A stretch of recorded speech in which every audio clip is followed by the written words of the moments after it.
The reason they like reading my stuff is that I've always got real life examples to prove what I'm saying. There's a lot of good people that listen to this podcast. Other than God and my family, deer hunting would be next in line on my list of priorities. From the bottom of our hearts, it's just fantastic and awesome to have the support that you guys are getting. People ask me about expandable broadheads and love swings. Chasing Giants with Don Higgins and Terry Peer. Brought to you by Osseo Camo, nature's most lethal camouflage.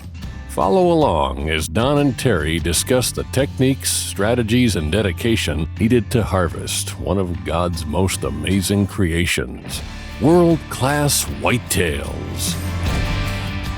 Well, hey, everyone. Welcome to the Chasing Giants podcast with Don Higgins and Terry Peer. It's episode 127 on July 24th, 2022. And Don and I have both been road warriors the last day. And you just rolled in from the East Coast. I just rolled in from Southern Indiana. And we got a busy show for tonight. We're gonna feature another buck off of Don's wall. If you can, the people watching on YouTube right now can see it over his shoulder. We're gonna talk about fall food plots, we're gonna answer some questions. But before we do that, I want to hear a little bit about this trip here, Don. Well, it was an awesome trip, Terry. 12 days I was gone. Did 9 seminars for real world dealers. And started in Indiana, then went to Pennsylvania, New York, Maine, Vermont, back through New York, and then home last night. I got home about 2:30 this morning, but I like to meet our dealers in person, and a lot of times that's not easy to do, but these seminar tours allow me to do that, because not only did I meet the dealers that were putting on these events, but some of those events had other dealers that were an hour or two away show up, and got to meet them there too. Lots of great people. Just every place I went, just met some fantastic people. They all asked about you too, Terry. So you need to take the show on the road. Maybe now that you're retired, you can do that. We'll see. Yeah, but I met a couple of guys I want to do a shout out to. They were they're New York State troopers, but they're both former military. Just a couple of really great guys that I met in Canton, New York, at the first Bordeaux Brothers event. And their names are Brock Rowe and Jeremy Hicks. And I told them I'd give them a shout out because they're big fans of the podcast. But that's just the beginning of a long list of great people that I met.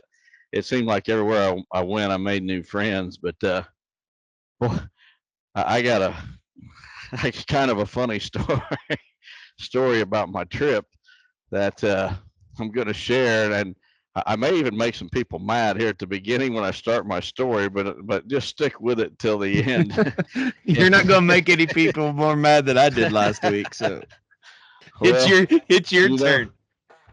The thing that stuck with me about the Northeast, you get up there in Vermont, and that's Bernie Sanders country up there. And I don't think I have ever in my life seen so many rainbow flags. And I pulled into this one little town and going down Main Street. And those New England towns, them houses are 200 years old. They was built in George Washington's day. And the streets are narrow, and the front porch comes almost out to the street, and there's only 3 feet between houses. People could raise their windows and shake hands with their neighbors right out the window, And I come into this little town, and there's these rainbow flags everywhere. And this one house had the American flag, and they had replaced the red and white stripes with the rainbow stripes. And that got me a little bit fired up. I thought that was pretty disrespectful. Well, then I pull into the motel I was going to later that day, and I'm sitting there in my truck. I'm on my phone. So before I go in, I'm finishing my call. And these 2 dudes get out of this car next to me, and I thought they was a couple businessmen. Maybe they were. I don't know. They were dressed in dress clothes, and they looked to be in their mid-40s, really clean cut and stuff. And they get out, and they start walking to the up to the motel, and then they join hands, and they walk hand in hand. And the one dude closest to me just sneered at me like how dare you look at us, you know? So by the time the couple days of this up there, I was pretty fired up on the rainbow crowd, you know. And I was all primed for a rant on here about the rainbow people. I'm just going to call them the rainbow people because I don't know how many new letters they have in their alphabet this week. But anyway, I was prepared for a rant. I was prepared for a rant, but yesterday I had when I got done there at Canajoharie, New York, I had a 13-hour drive home, and I'm one of them guys. I could drive to California, and I don't even need to turn the radio on because my mind's always working. I'm always thinking about something, and so I'm thinking about the trip and all the people I've met and how great it was and everything, and I start thinking about these rainbow people, and a thought occurred to me that maybe you can share your thoughts here too. But the thought is that I don't think I've ever met a gay Amish person. Have you? You ever met a gay Amish person? I don't think they exist. Nope, I don't think so. I don't think they exist. And here's where the whole story is going to turn on us. So I can tell. I can tell by looking at you. You have no idea where this is going, everybody. But I tell you what, my commitment to everybody that listens to this podcast, I edited out my comments last week. I promise you, I will not edit this one out because this one's gonna go sideways. No, you're not gonna need to edit this out. We're gonna get her back on track here. So, I'm thinking about all these rainbow flags I've seen. I start thinking that I've never seen a gay Amish person, and I start thinking, why is that? Why is there no Amish gay people? And it came to me. The reason there is no Amish gay people is the Amish fathers stay in the home, they discipline their children, they teach them right from wrong. And I got to thinking, these gay people, I'll bet you the majority of them came from homes without a good father figure. I'm sure it's not 100%, but I bet a lot of them did. And the Amish, that's the fathers stay home, and there's discipline in the home. Kids are taught right from wrong. Can you imagine some Amish kid coming home with purple hair and his pants down halfway down to his knees and a flat-billed cap on, half cocked sideways, and just strutting into the home while his dad would grab him by the shirt collar and drag him out to the woodshed, and they're taught right from wrong. So I got to thinking, I'm on a 12-hour trip here, Terry. So this gets pretty deep before I get home. So I'm thinking, and I think how important it is to have a good father in the home. And I start thinking about our platform here. And we got a lot of young guys that listen to this platform. And actually, while I was at one of the events, I was talking to Lincoln Roan. He's the owner of Packer Max. You've probably seen those little cola packers that you fill them full of water and to add weight. Super good guy, man. This guy is fantastic. And him and I had a good conversation about this at one of the events, and because he's from Michigan, and he commented on all the rainbow flags we were seeing too. And we got to talking about how important it is for the father to be in the home. And he comes, he's divorced and has kids from a previous marriage, and as am I.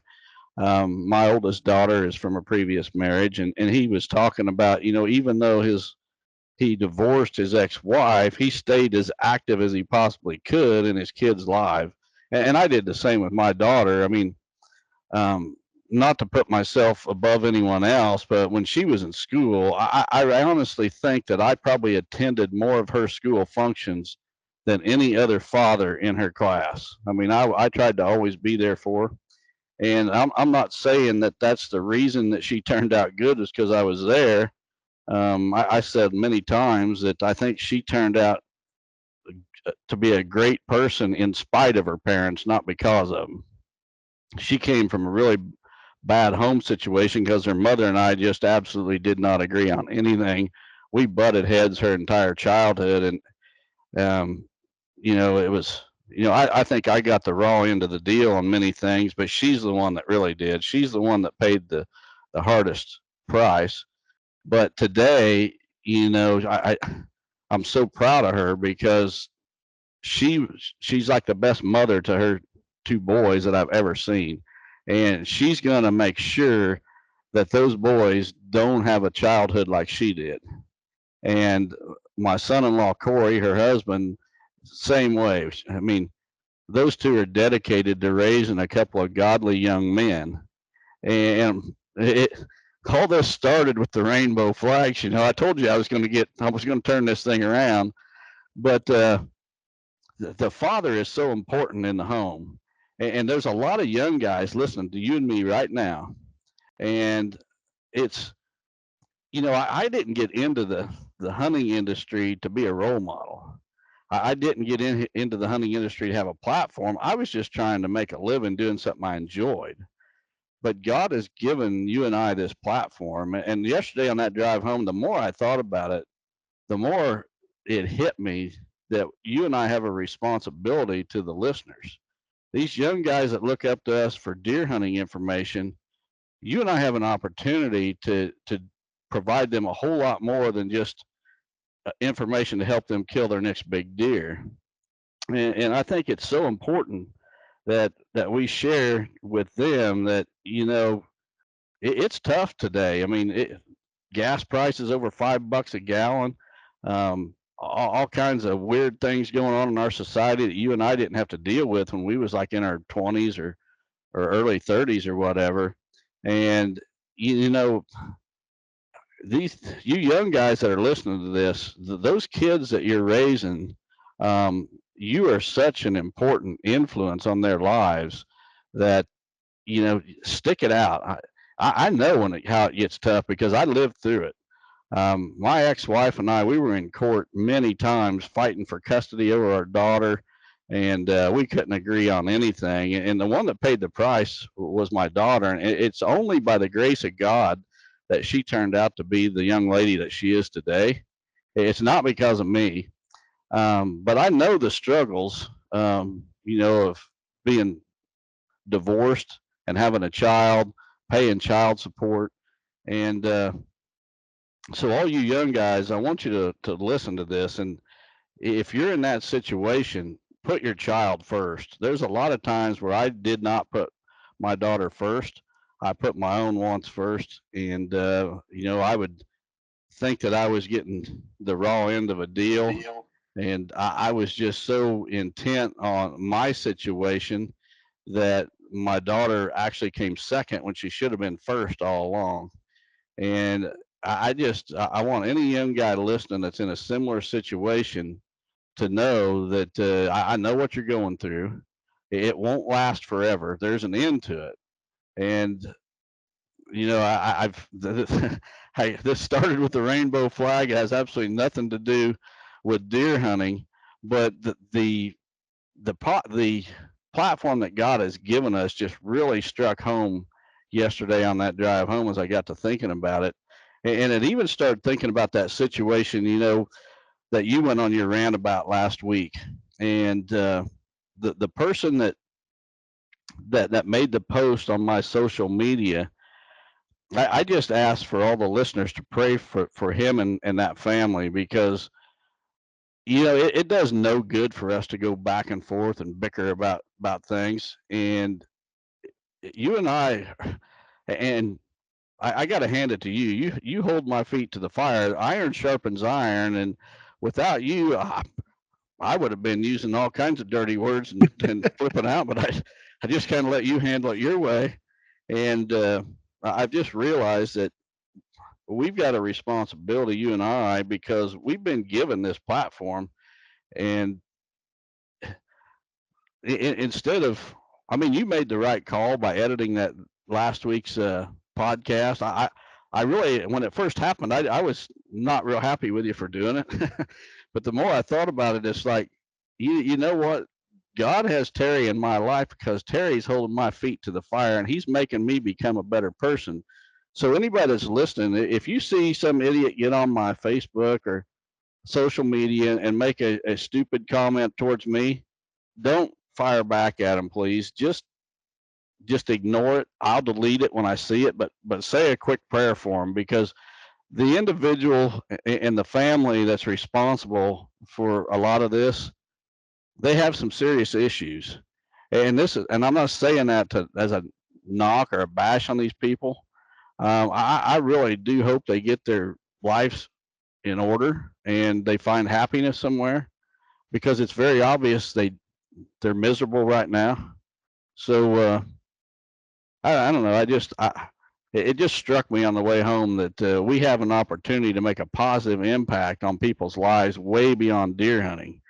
And God's given us this platform, and I think the more that we use it for good, the more blessings we can bring to other people. And Lester's feet is a part of that, but we can go way beyond that. There can be someone listening, some young man listening to this, that you and I can share some of our life experiences that have absolutely nothing to do with deer hunting, that they can relate to, and they can know that, hey, these guys went through that, and yet they pulled their life together and made something of their life down the road. So, any young man that's struggling with a relationship with the child's mother or whatever, whether you're married to her or not, there's hope. It's not going to last forever, but I just encourage you to put your child first. Forget about your finances, forget about everything else. Put that child's well-being first, and it won't last forever. And down the road, when you get my age, I'm going to promise you, you're going to be glad that you put that child first. Into my story, Terry. That's I went down several rabbit trails there, and it all started with a rainbow flag. But you and I both know that when you have that time driving, your mind races, and we think about different things, not only about the whitetail woods, but I think we grow a lot in our faith when we give ourselves a reality check. And there's a lot of cultural things that are different between our lifestyle and the lifestyle of the Amish or the Mennonite or the um, you know, but I respect so much of that community the more I've gotten to know it. And, I'm embarrassed to say I had some perceptions, before I really got to know some really good people that have become lifelong friends of ours, about their way of life. But you're right. The family holds themselves accountable, and the community, that's the big thing. The community holds each other accountable, and I respect that so much out of that community.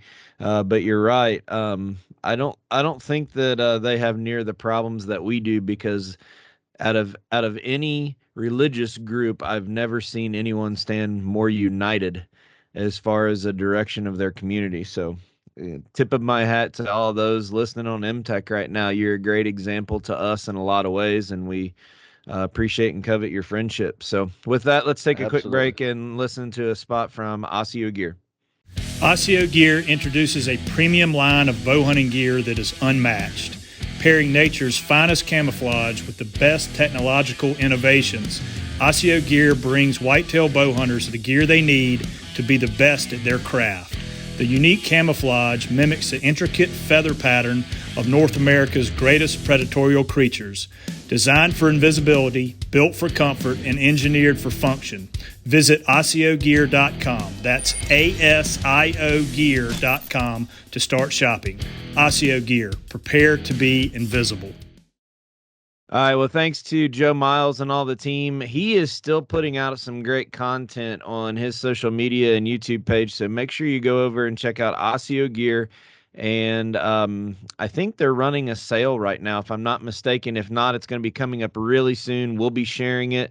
But you're going to want to get prepped for early season and mid-season camo. And Don and I have been wearing it for a while now, and simply some of the best gear I've ever had on. So as promised, we're going to take a little bit of time on the podcast and talk about fall planting. And this is not going to be a Real World commercial. We may or may not use some of the products that Real World offers as an example, but there's always a misconception, and we had one of our dealers reach out to us this week and said, why are you sharing stuff on social media about planting fall plots? It's got everybody thinking they're behind. And we obviously it's too late to promote soybeans, so we start talking about people preparing. So I'm gonna tee you up on a couple questions. You don't know what I'm getting ready to ask you, but you explained this very well. Um, Part of the reason we're trying to educate people on the types of products right now is there's a lot of guys that had their spring plot fail. So talk a little bit about how fall plots can be the plan B or backup plan from our spring plots, and then we'll get into actual timing of planting and that kind of stuff. Yeah, well, one thing I've noticed with it being in the food plot seed business is that everybody seems to want to plant in the summertime. The spring plots that should be planted in like April and May, people want to push that into June and July for whatever reason. And I see it every year. And then the fall plots that should wait till, in a lot of cases, till the 1st of September, at least the last week of August, people want to plant them in July. And there's two distinct planting periods, and one's in the spring, one's in the fall, and you need to time them for your region. So if you've planted a spring plot when it should have been planted in April and May, there's a lot of different things that could have wiped it out. It could have been weather, it could have been deer browse pressure, it could have been it was overtaken with weeds, just one thing after another. But if that happened to you, I mean, right now you still got plenty of time to clean that plot up, spray it, kill the vegetation, whatever you're going to do, disc it up, till it up, and get a fall plot in. Okay. So let's assume that somebody's bean plot. This happened to you actually a couple times over the years. If I'm not mistaken, I think you had some food plots fail the year you killed Smokey. Because that food plot was all in deadly dozen that was normally in beans. I think you had a drought that year, and the plot didn't work out, so you used your fall to still provide a food source. Uh-huh. So let's talk a little bit about timing. You've used an analogy many times about fall planting and an interstate that goes across the country as a rule of thumb. And let me first clarify this. This isn't taking into account people that start their hunting season in September 1st, like Kentucky. This isn't taking into consideration the diversity that you may or may not have on your farm. This is just general rule of thumb as a starting point for the product to not mature and die in the winter.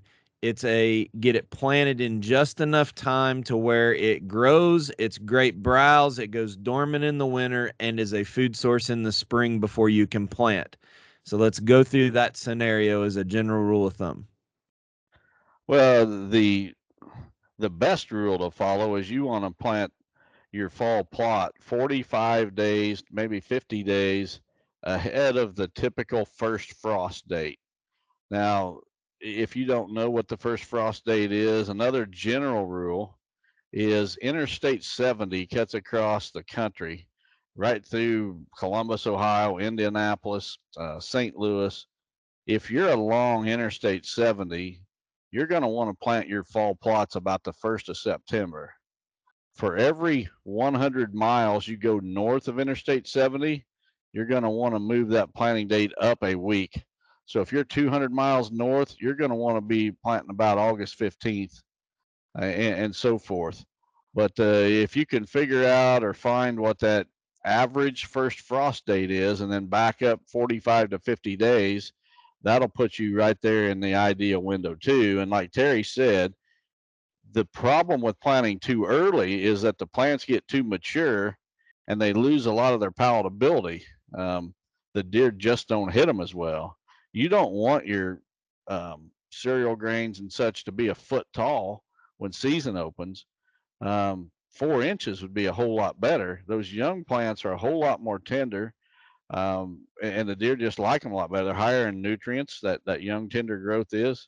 So you're going to have a whole lot better success. And the thing of it is, you're not really planning. You need to consider that you're not really planning for opening day. So if your opening day is October 1st, you're not going to hunt October 1st and be done for the season. You're probably still going to be hunting November 1st. So even though your plants may be really short October 1st, you still got, in most cases, plenty of time before that first frost. And that first frost is not going to kill the plants in a lot of fall planted plots anyway. It's just going to slow down their growth. Those days are going to warm up and that sun's going to get them growing again. But the frost will kill, a lot of weeds and things. So just a couple general rules to follow. The other thing that I think is important, and again, I promised that this wouldn't be a real world commercial, but it might end up talking a little bit of using it as an example.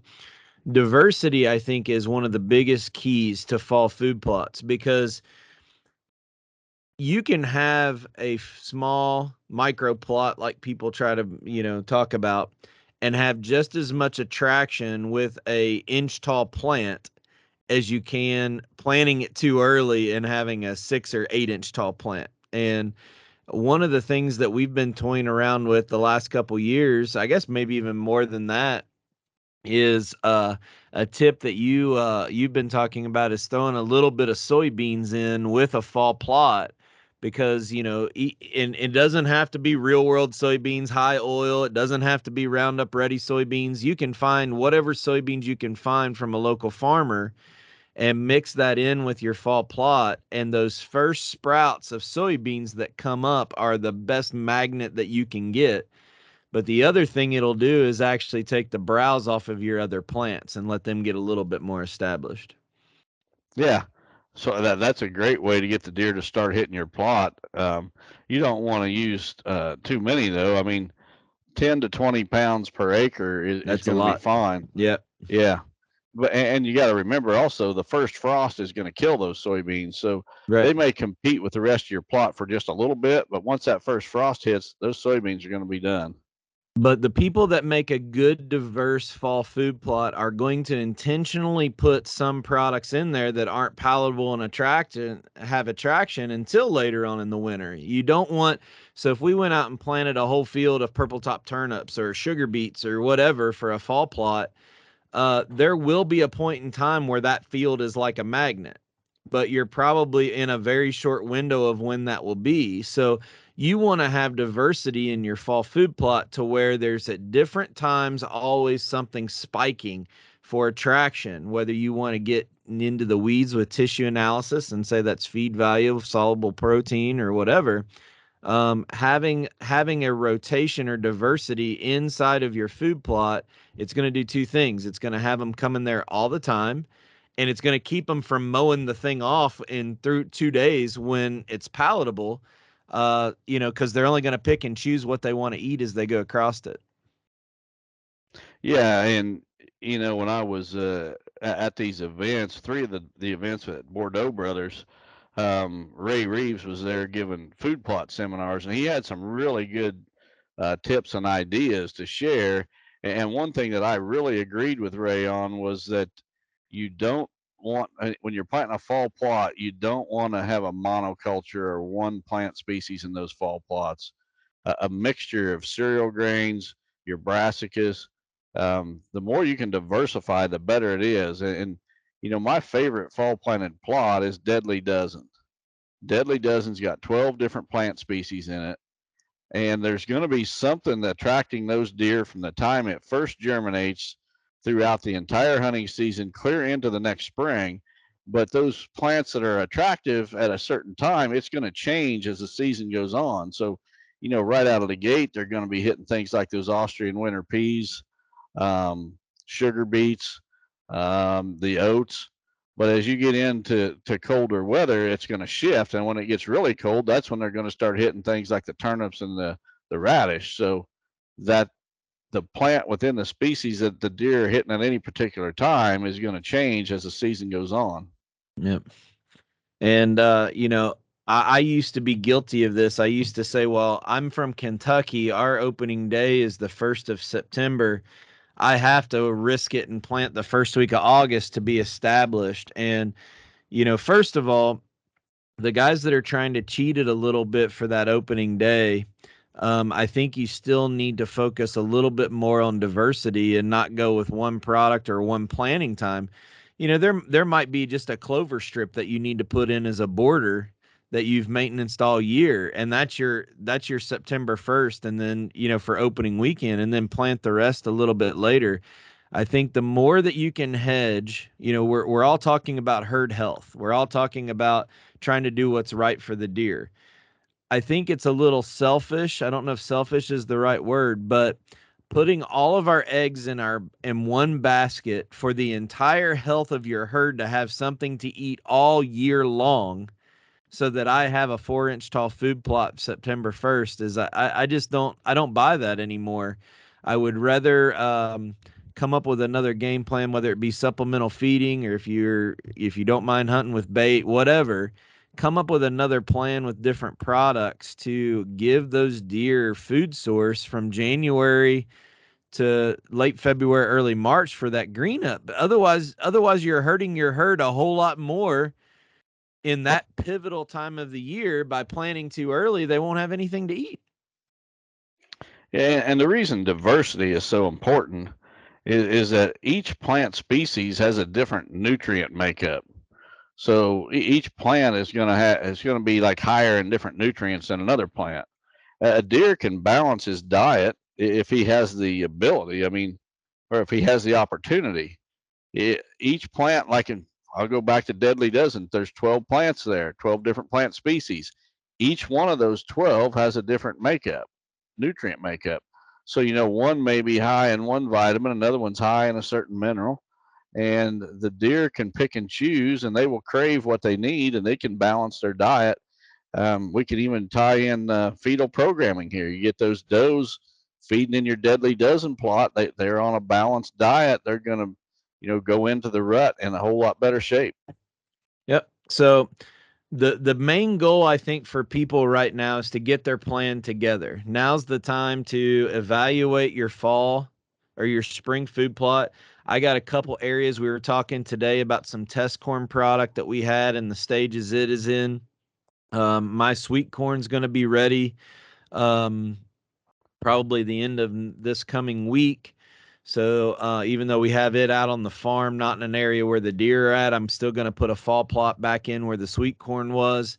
And then I got some that the planter just didn't do very well. I'm going to terminate that and put into a fall plot. So I'm getting my plan together right now, evaluating what worked and didn't work from spring. Acquire your stuff. Now's the time to get your ground ready.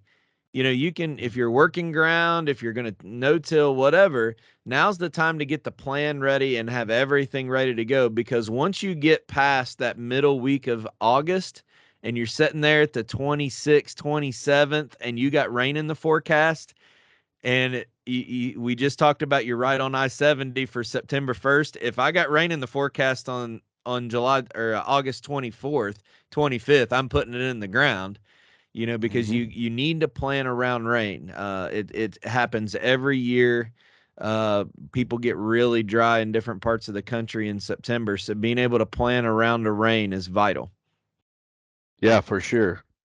But, don't jump the gun. If you see a rain coming the first week of August, No, don't too go out early. and plant then. Wait till you're shooting yourself in the foot.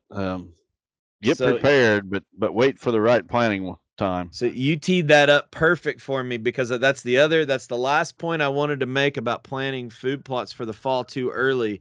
And Dwayne Hopkins did a really good job of talking about this. I forget where we were at, but the worst thing that could happen is you plant your fall food plot and you get one of these pop-up thunderstorms that just barely gives the ground a soaking.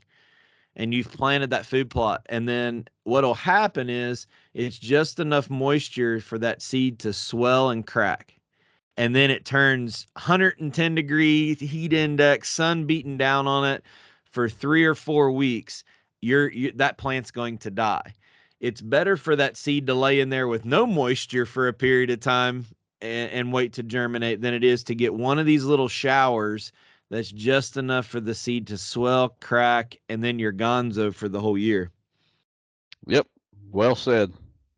All right. Well, I think I hope that we answered a lot of people's questions about fell food plot. It seems to be a topic.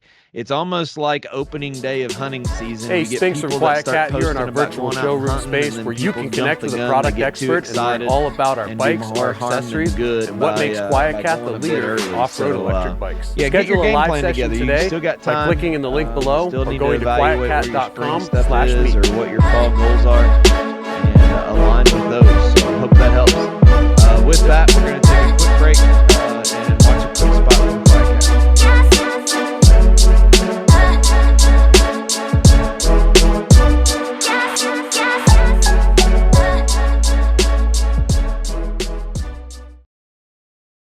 All right, Don, before we get on to the questions today, you mean to remind everybody to stay tuned to at the end of the podcast. We're going to talk about the buck that is over Don's left shoulder and talk about that story as we continue to move down the wall of his trophy room. I do want to apologize. Today, our goal was to have the winner of the Lester's Feet truck on the podcast tonight.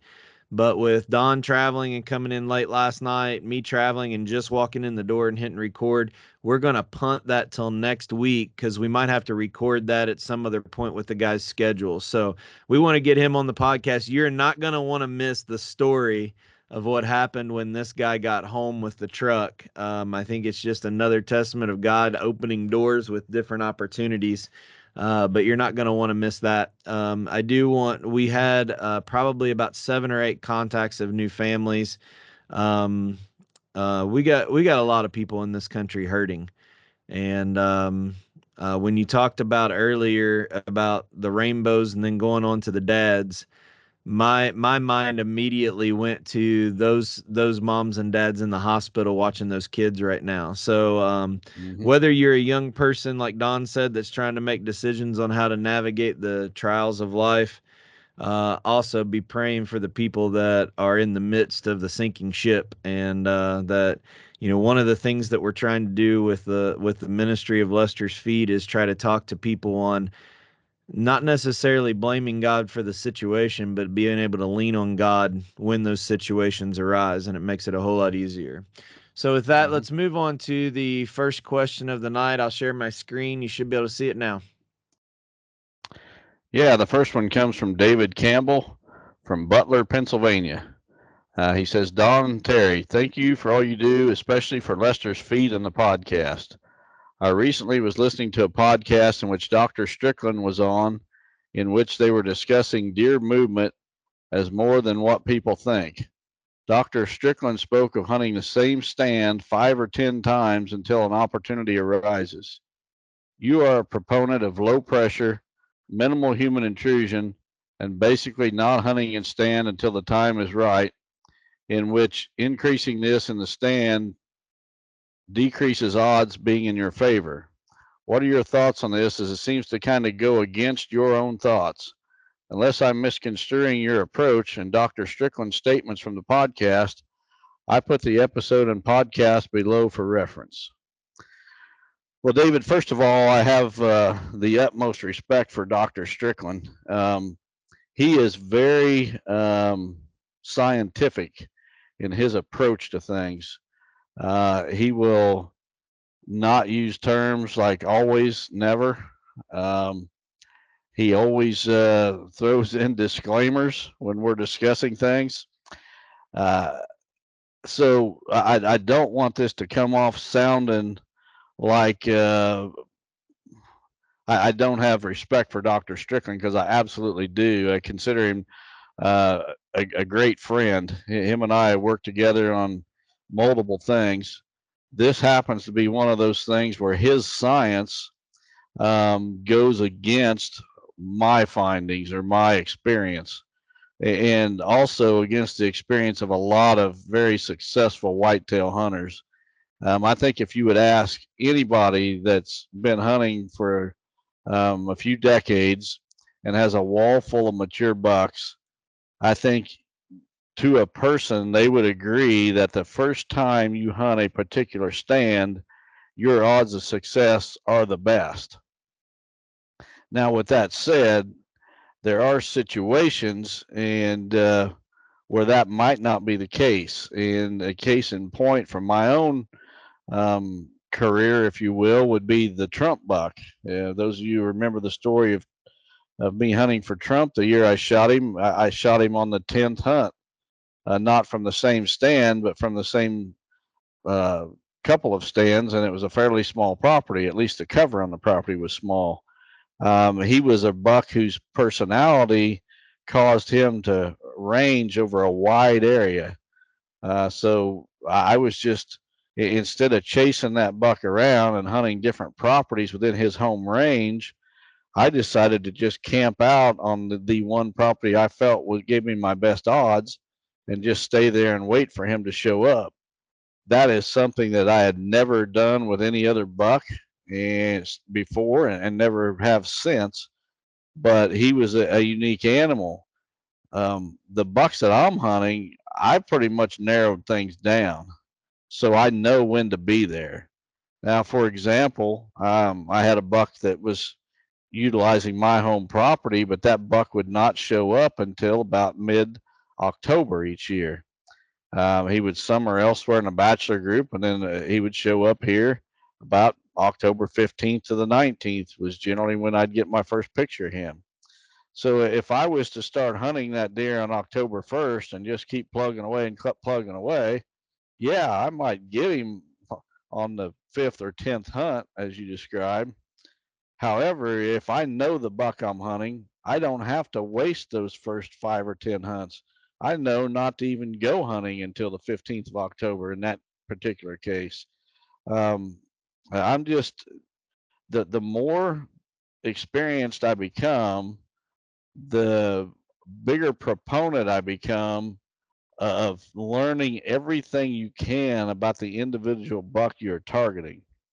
Um, I'm not sure if Dr. Strickland's study was focused on hunting individual bucks or hunting bucks of a particular size or age class or what the study was. I didn't have time to listen to the link that you provided, but Dr. Strickland looks at things from a totally different angle than I do.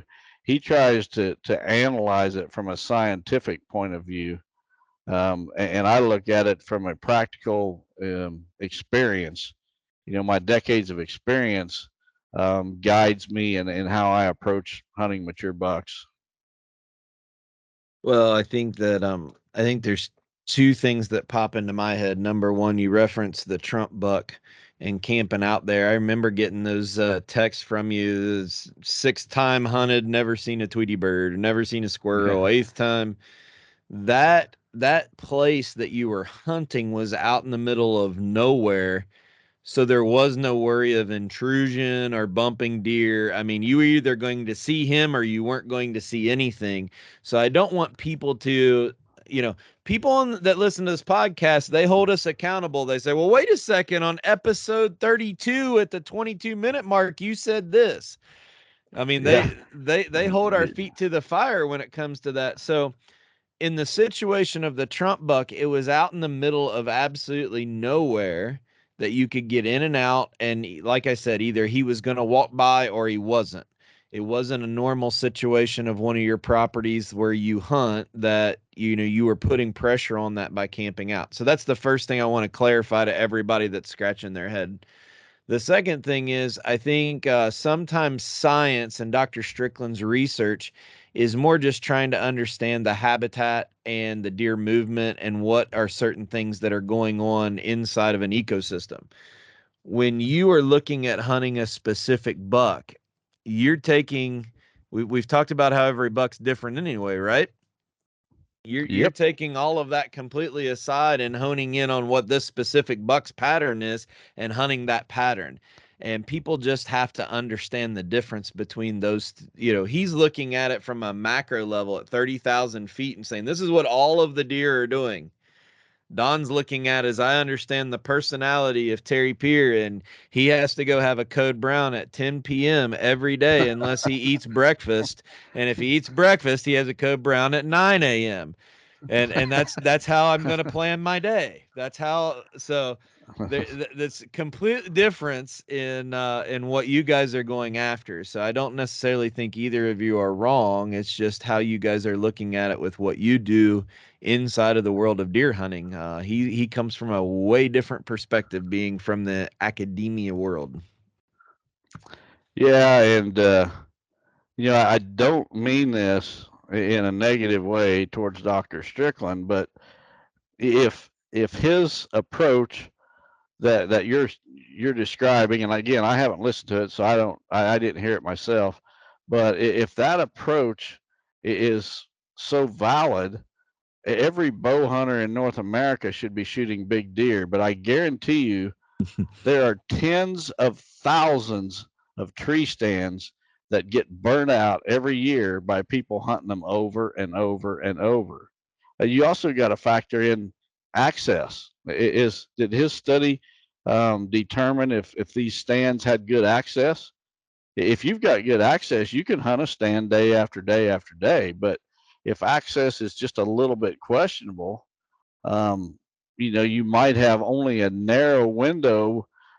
For example, I got stands where let's just say any westerly wind will work. Southwest, northwest, straight west, any westerly wind works. Those can be hunted a whole lot more than other stands I have where it absolutely has to be southwest. Straight west won't work, northwest will not work. It has to be southwest for that stand. So how does he figure all that into this study you're talking about? There's way more variables.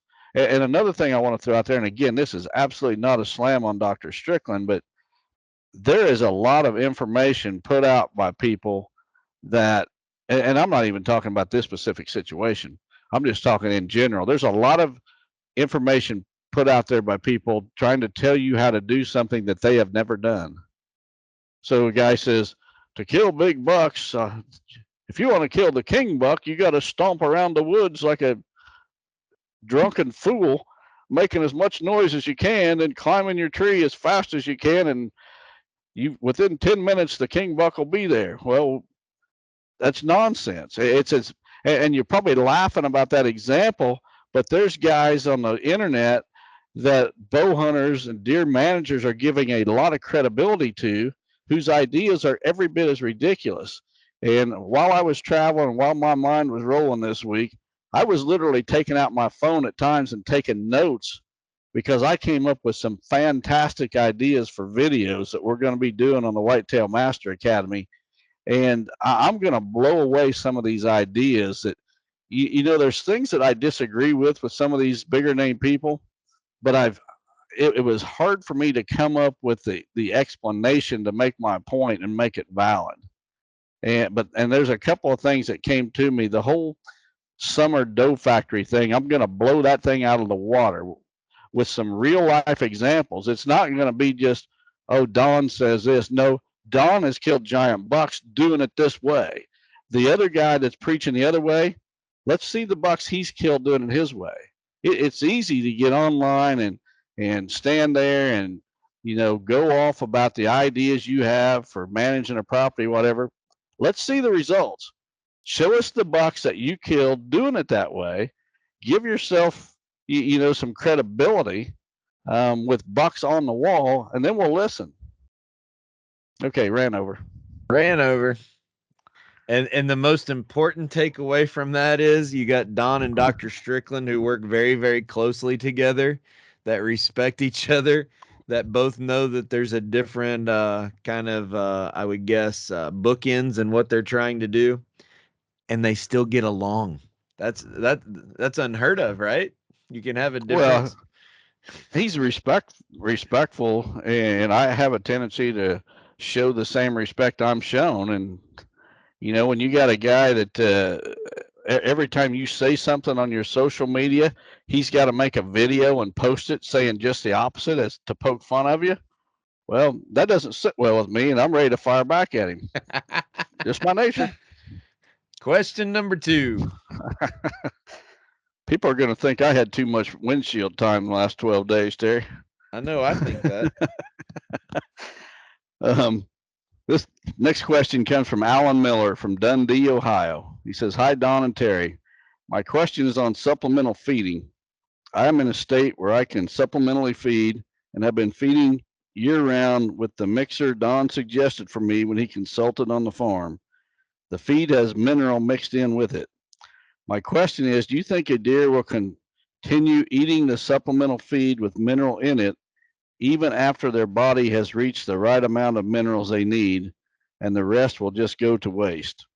Or do you think they'll just stop eating the feed once they've reached the right amount of minerals?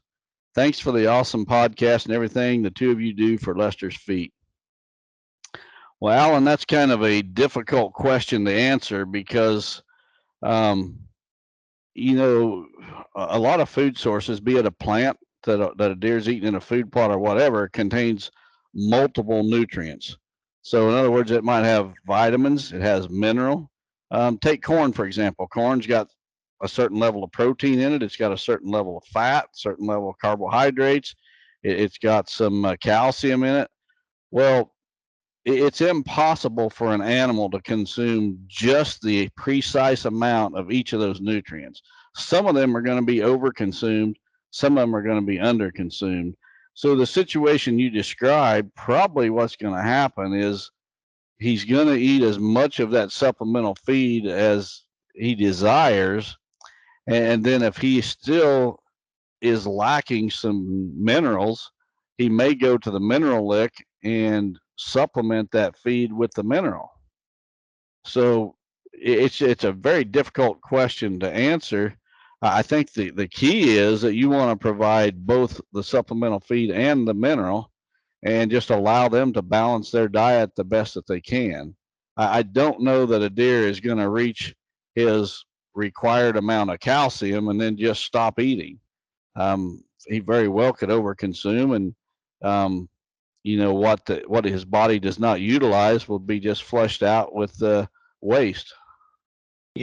Early in my sales career, they taught me that when a customer asks a question, usually their first question isn't their real question.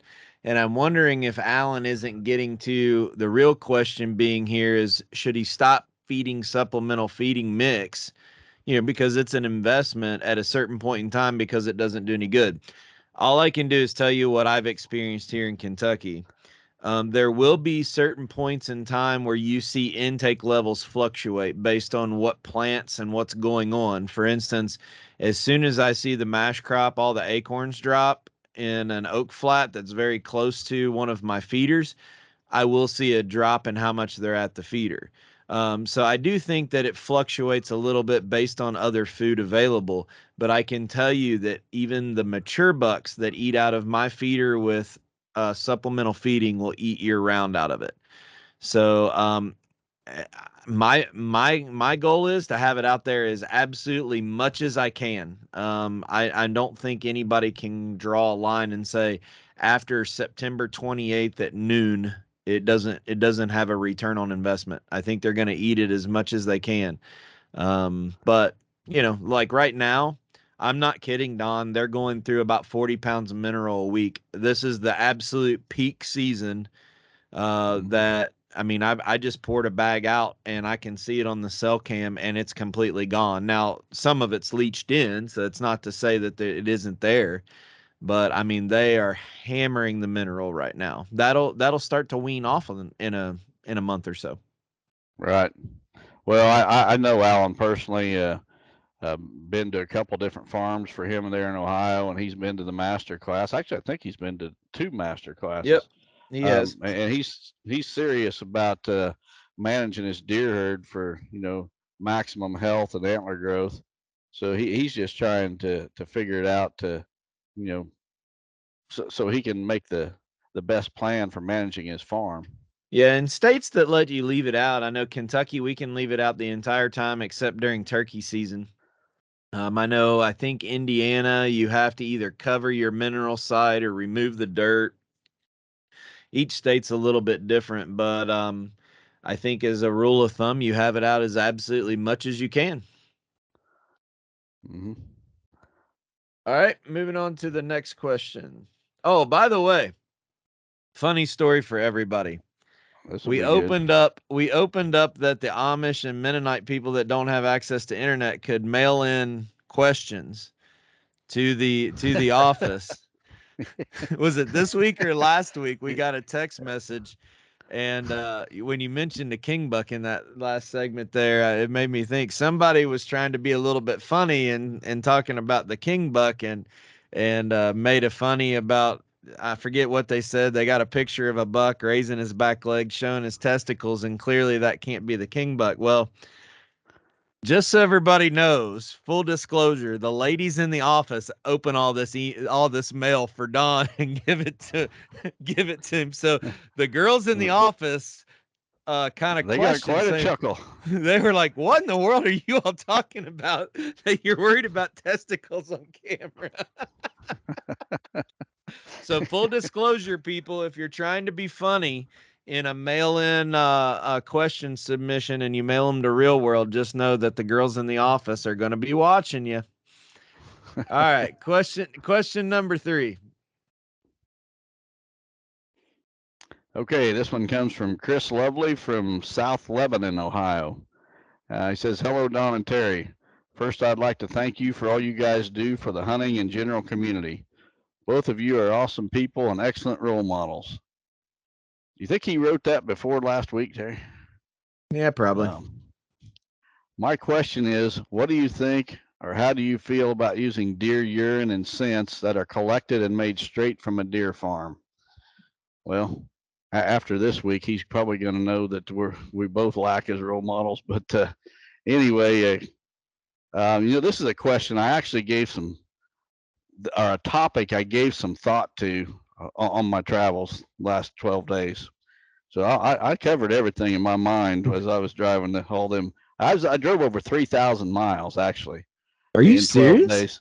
How many miles do you have on your Victory Chevrolet truck now? Over 13,000. Wow. Chris Yates, Don has 13. I just rolled into 9, so we're putting the miles on it since March, buddy. Yeah. He's cringing right now. Well, at 2 of these events I was at, Smokey was there. Smokey from Smokey's Deer Lures, and him and I had some discussions about. I've actually got an idea for a new product, and Smokey and I are testing some things, but I got to thinking about deer urines that people use, and they buy them by the semi-tankers. Deer hunters do every season. There's just untold gallons of this stuff being poured out in the woods. And I got to thinking, let's just assume that on your property you had 20 deer, and each of those deer peed 5 times a day. Well, that's 100 pee puddles scattered about the woods every single day. What in the world makes you think that you can walk out there with a bottle of pee and pour it on the ground and bucks are going to come running? Seriously. So let's take this a little deeper. In my opinion, the best deer lures are absolutely not urine-based lures. They are gland-type lures. And you ask any trapper what the best lures are. A trapper does not use urine to attract coyotes or foxes. Now, they will use urine as like a cover. Yeah, it removes suspicion. It lets that fox or coyote know that another fox or coyote has been there. But that's not what they're using to call them coyotes into their set. It's gland lures. Almost always it's a gland lure. And Smokey goes and he collects these glands from the deer at a processing plant. He's got some place in Ohio, I think, where they process 9,000 deer a year or something. And it doesn't sound like much fun, does it? And so he's taking these glands, he's making a gland lure. That is the type of lure that's going to grab a buck's curiosity and pull him in. These urine-based things, I wouldn't waste my time pouring urine out. Now that, I guess in the right situation, I think of the Joey buck where I took that bottle of dough and heat and I splashed it there on the trail where I knew the deer was going to be coming. And it wasn't to attract the deer to that spot. It was to stop him. Yeah. So if you think about it, if every deer in the woods peed 5 times a day, and they probably do pee 5 times a day, and you got 20 deer on your property, that's 100 piles of pee each and every day of the entire year. why do you think a buck is going to come and smell your bottle of rotten pee? And I can even take it. I'm telling you, Terry, I spent a lot of time on the road this couple of weeks. Let me take this another direction. So I'm going to throw a human angle at this. So what smells better, a lady's perfume or her pee?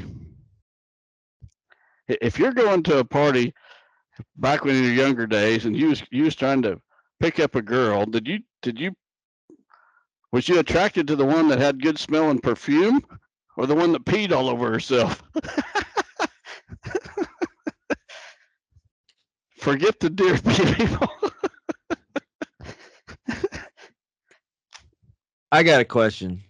Okay, I bet you I got an answer because I thought about it on my 12-day trip.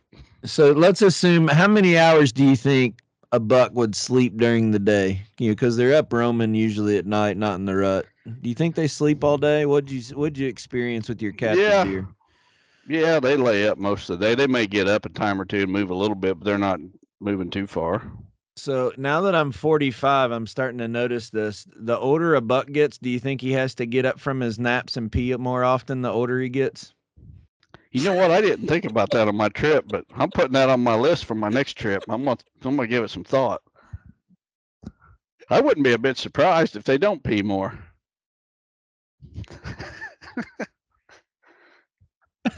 Do you remember when we had that guy convinced that the only way to age a buck was the distance between its butthole and the bottom of his scrotum? Yeah. that he had to set his trail cameras up in reverse to get pictures of the rear end of him. Rear end, yep. So you young guys, when you go to parties, I want to know, are you smelling perfume or pee? Forget the deer pee, people. The deer pee industry it's kind of like the scent elimination spray industry. Everybody buys it, but it doesn't work.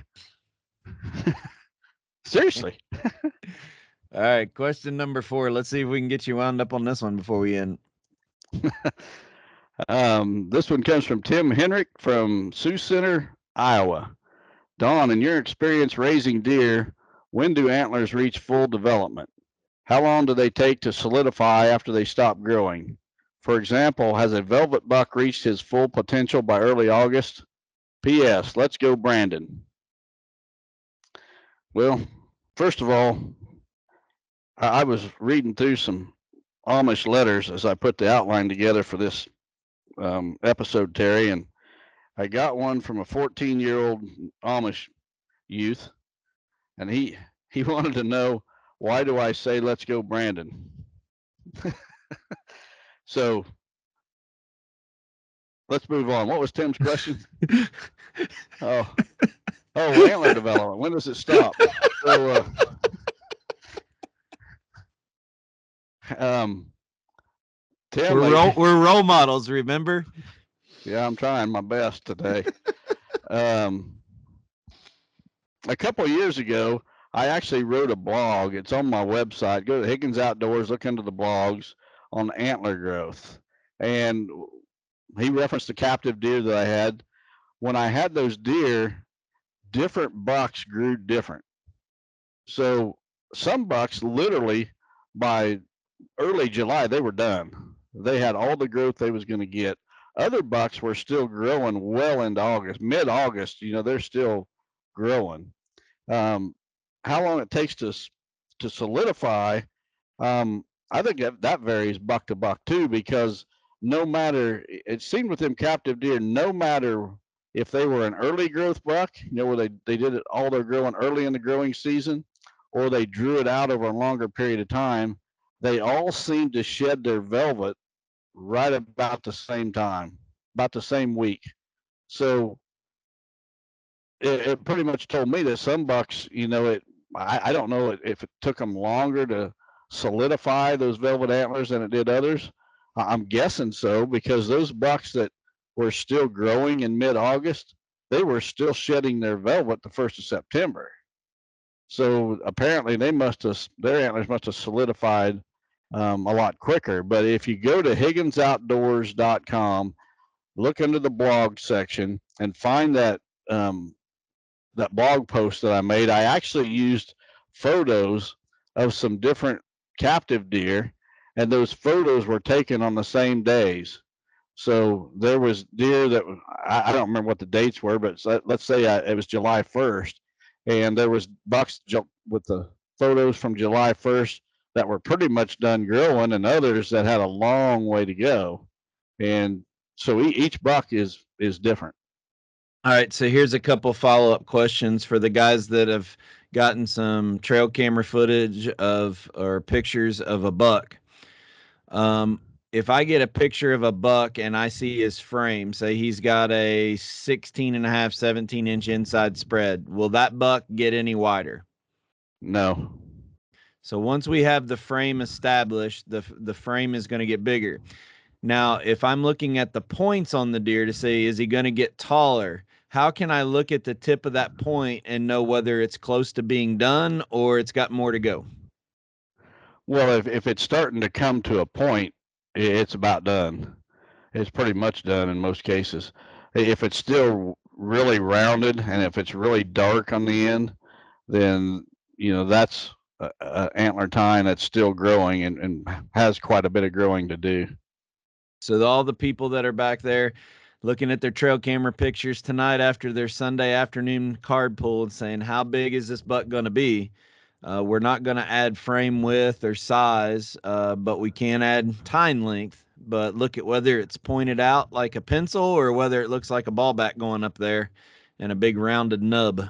So that'll give you that'll give you some indication of how much. We can't tell how much more it's going to go. But we can tell whether it's done or close to being done growing. So right. I don't know how that applies to the king buck, but I never had a king buck in my pens. All right, let's hear about this deer behind you. This deer behind me. Let's see. Okay, I had to look at my wall in front of me to see which buck is back there. This buck was actually killed 20 years ago this fall, 2002. I had just left my job. I worked in a factory for 20 years. From the time I got out of high school for 20 years. Well, that fall I got out was 2002. In August 2002, I left that job. That fall, I killed this buck behind me.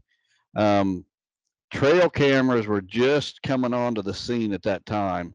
When I shot that buck, I had one trail camera. It was a cam tracker. For those guys that have been around a while, remember those 35 millimeter cam trackers that you had to put the film in, and then you had to run to the 1 hour and get it developed?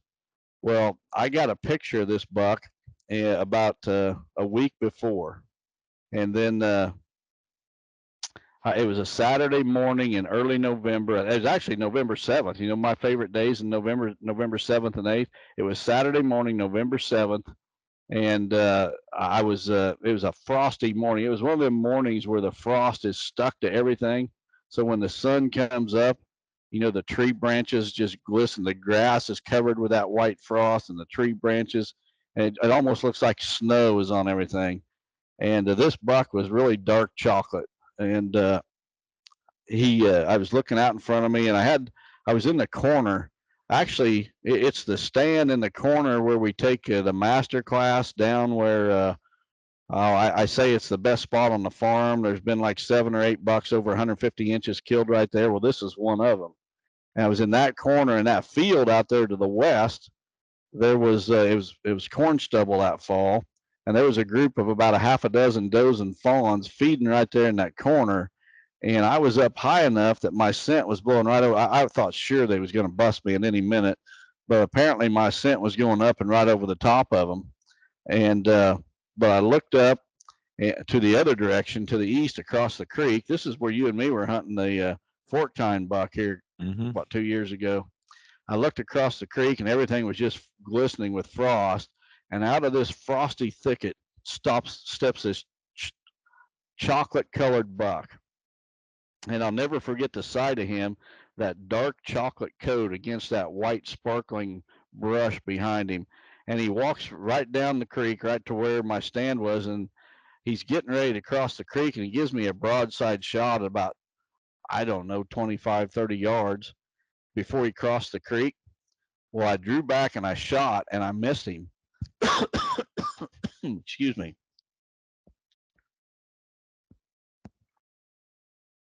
Man, I got excited about that buck and got choked up there. But so I missed him. I shot across the creek and I missed him. And when I did, he spooked and he jumped the creek and he came right under me. I shot again, gave me time to draw another arrow, and I shot him again. Made a hit. I hit him right in the shoulder.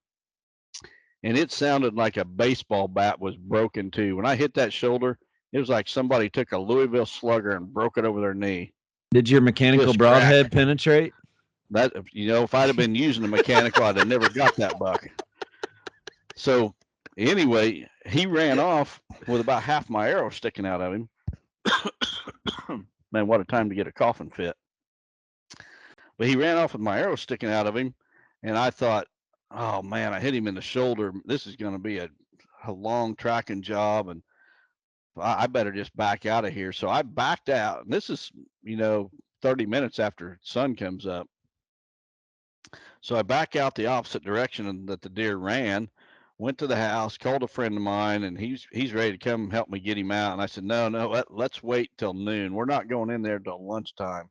I'm giving him all morning, and I'm talking 5 hours. So we let him sit for 5 hours, and we come back and we pick up the trail. And after the shot, the deer ran about 20 yards or so with no blood, and then all of a sudden there was blood 3 foot wide, and he didn't go 70 yards from where I hit him. And what happened was that arrow went right through both lungs, and he was blowing blood out his nose and mouth. And if I'd have been using a mechanical, I would have probably never got that deer. And he's one of about 3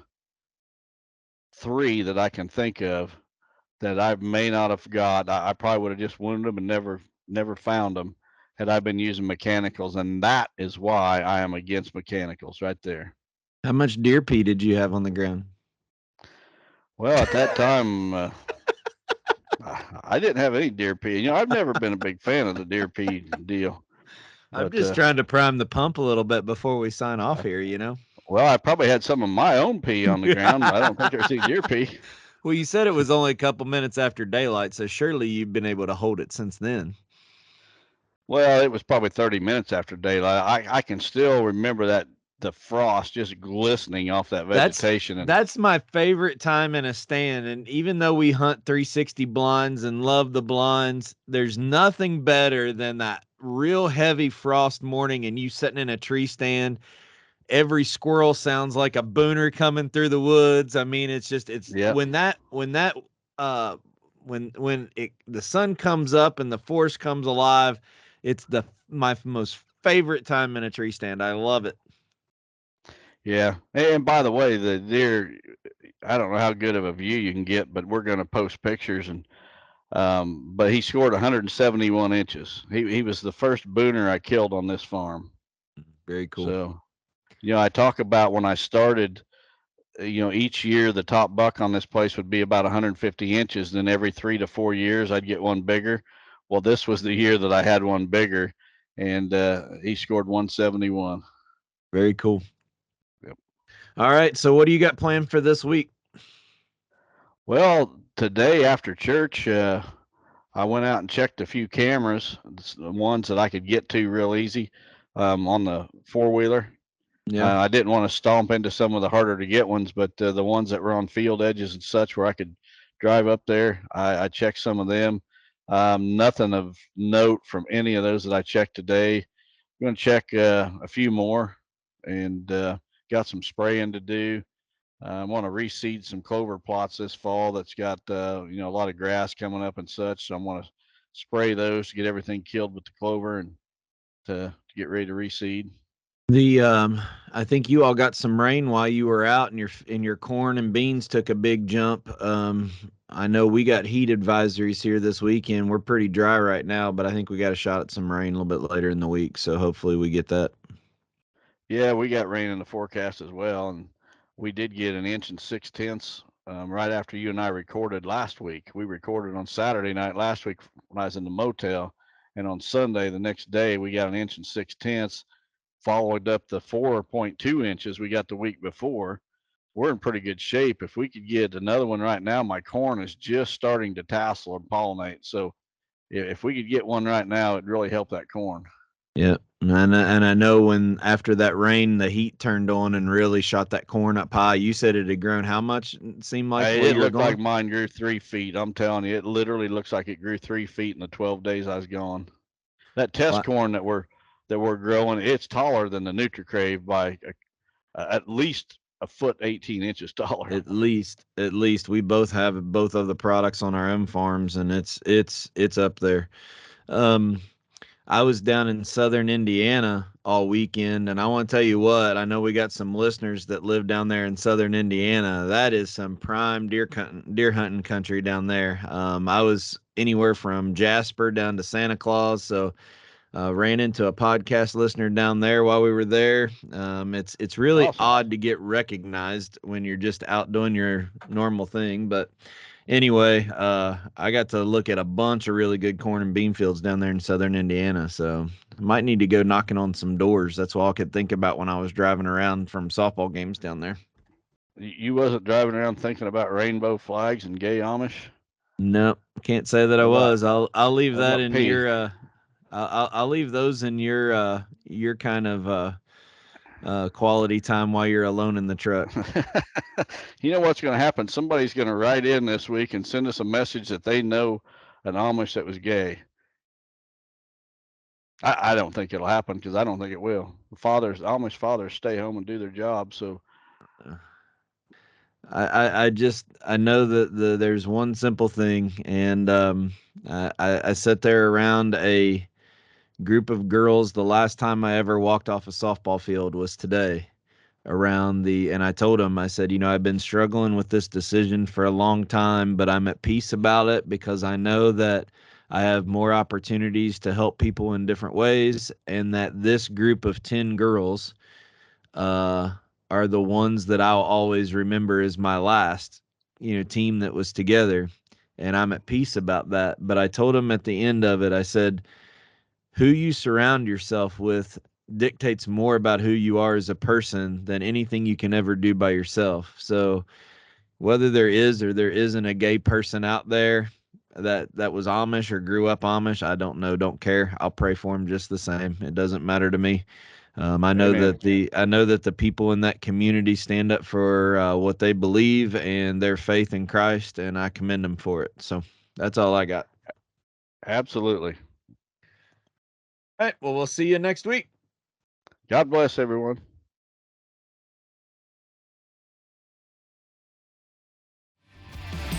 Chasing Giants has been brought to you by Osseo Camo, Via Farm Real Estate Company, 360 Hunting Blinds, Victory Chevrolet, Real World Wildlife Products, Matthews Archery, Novix Tree Stands, Gingerich Tree Farm, WildlifeFarming.com, QuietKat, and Vortex Optics.